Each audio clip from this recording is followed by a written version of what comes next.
சென்னை கோபாலபுரம் விளையாட்டு மைதானத்தில் Gopalapuram friends club சார்பில் கடந்த ஜூன் 26 முதல் 28ஆம் தேதி வரை நடைபெற்ற கிரிக்கெட் போட்டியில் வெற்றி பெற்ற அணிகளுக்கு கோப்பைகளையும் பரிசு தொகையும் சபாநாயகர் ஜே.சி.டி. பிரபாகர் வழங்கினார்.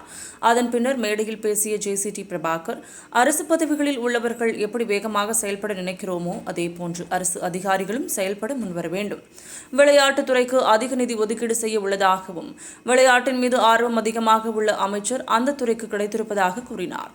மற்ற முதல்வர்கள் எல்லாம் ஒரு போட்டியில் வெற்றி பெற்ற வீரர்களுக்கு ஊக்கத்தொகையை கொடுத்து அனுப்பிவிடுவார்கள்.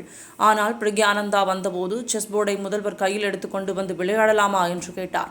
சமீபத்தில் கூட போதைக்கு எதிரான மாரத்தான் போட்டியில் முதல்வர் தங்கு தடையின்றி ஓடினார்.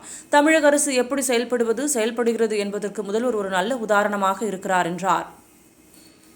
முன்னாள் மாமன்ற உறுப்பினர் சிவராஜ் ஏற்பாட்டில் நடைபெற்ற இந்த நிகழ்ச்சியில் மாநில செய்தி தொடர்பாளர் கமல், சாம்ராஜ், பிரபாகர், நிகழ்ச்சி ஒருங்கிணைப்பாளர்கள் செந்தில், ராகேஷ், கண்ணன், சதீஷ் ஆகியோர் கலந்து கொண்டனர். தொடர்ந்து போட்டியில் வெற்றி பெற்ற அணிகளுக்கு கோப்பைகளையும் வீரர்களுக்கு பதக்கங்களையும் பரிசு தொகையும் வழங்கினார்.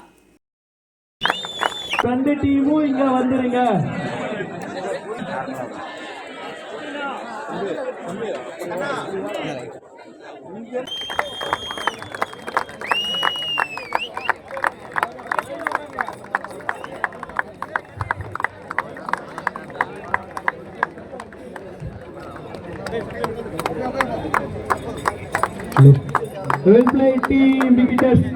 Really well played. First team more start funding in the season.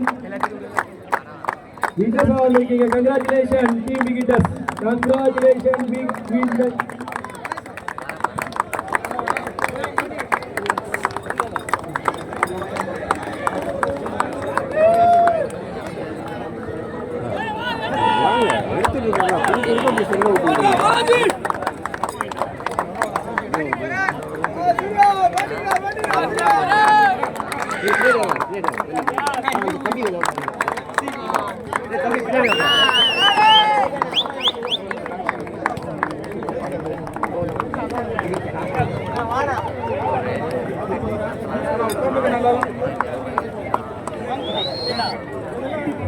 The title winner goes to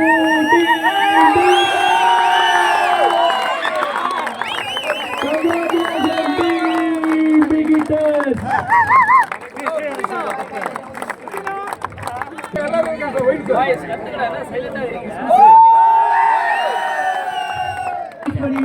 Team wicketers.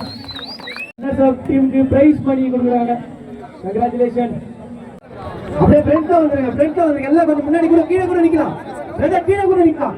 கீழே ரெடியா இருங்க. அந்த டோர்னமெண்ட்